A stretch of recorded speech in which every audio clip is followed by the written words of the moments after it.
everyone. Today we're going to be having a look at this Nightmare Cupcake hand puppet I've made for some use in some short films later down the line. I went with a slightly more stylized design, mostly because I have more fun when I get to be more creative with the designs. But also, I've never really been the kind to really care 100% about accuracy either way. Work on it actually started in a pretty similar way to my old shopping cupcake from years ago. He's been broken on my desk for years now. I started by creating a cardboard half-cylinder before tracing out the rough shape of the mouth onto the side. I then used an X-Acto knife to roughly cut out the shape of the mouth, letting the cardboard rip and tear as uneven as it wanted. The next step was to create a wavy strip of cardboard, and was used later as the baseline for the foamwork of the head. The process of forming said foamwork was pretty standard for most of my heads. After rounding out the bottom of the frosting, I layered upholstery foam sheets on top of each other before rounding them out to form a smoother surface. The eye holes and withering came next.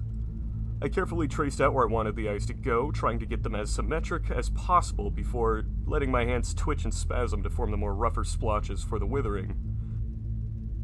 Similarly, I carefully cut the insides of the eyes out before using the same method I used on the mouth to make holes for the withering, not being afraid to tear the foam a little to make rougher edges.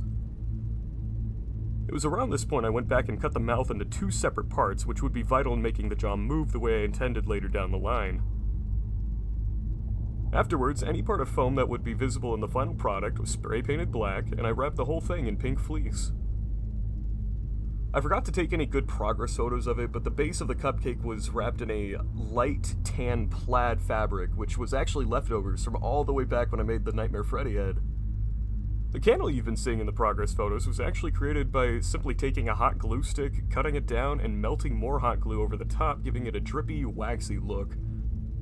It was then primed in white and would later be coated in the same wash I created for a clown mask several months ago to make it a little bit more visually interesting. The next step was to add some weathering in the form of black paint, focusing heavily on the edges of his withered sections, eyes, and mouth, while still slightly dry brushing over some of his flatter, more smooth sections just for the sake of consistency. All in all, the weathering is probably my favorite part of the process. The hinges of the jaw were made using two small strips of plastic that I drilled holes into on their upper portion. Their lower portion was then scratched and scored to create a better surface for gluing them to the bottom jaw later on. They were then primed in black before getting another thicker coat of this metal texture spray paint I've used on some of my other projects in the past to make it much harder to tell it's plastic from a distance. Once dry, they were glued to the bottom jaw and then screwed to the upper half of the cupcake before held in place with wing nuts. Said wing nuts can be loosened to make puppeteering the cupcake easier, or tightened to allow him to hold his jaw in specific poses for photos or wide shots. The teeth were made pretty much the same way I made teeth for the majority of the Nightmare characters. Just toy bullets that were spray painted a dark metallic color and then brushed with a lighter metallic over that. This time, however, I just reused some leftovers from all the other Nightmare characters, since I usually had some teeth left over after creating each, which kind of amounted to a lot over time. The eyes were another section I had a lot of fun with. I started with two ping pong balls that I stuck on a toothpicks and then spray painted with a metal primer. For the base of the eyes, I mixed in orange paint with black to make a nice brown base coat and painted large circles onto each eye. Once dry, I then watered down some of the orange paint from earlier and started painting lines intersecting each other over and over again during the course of around an hour, steadily building up to a brighter orange toward the center. Then a small white dot was painted dead center, followed by 4 even tinier dots in each eye's upper right side. One detail I've always liked about some of the nightmares is the tiny circle around only half of them have at the center of their eye. I don't know why only some of them have this, but it's a small detail that I think helps to make them look even more deranged and feral than they already do.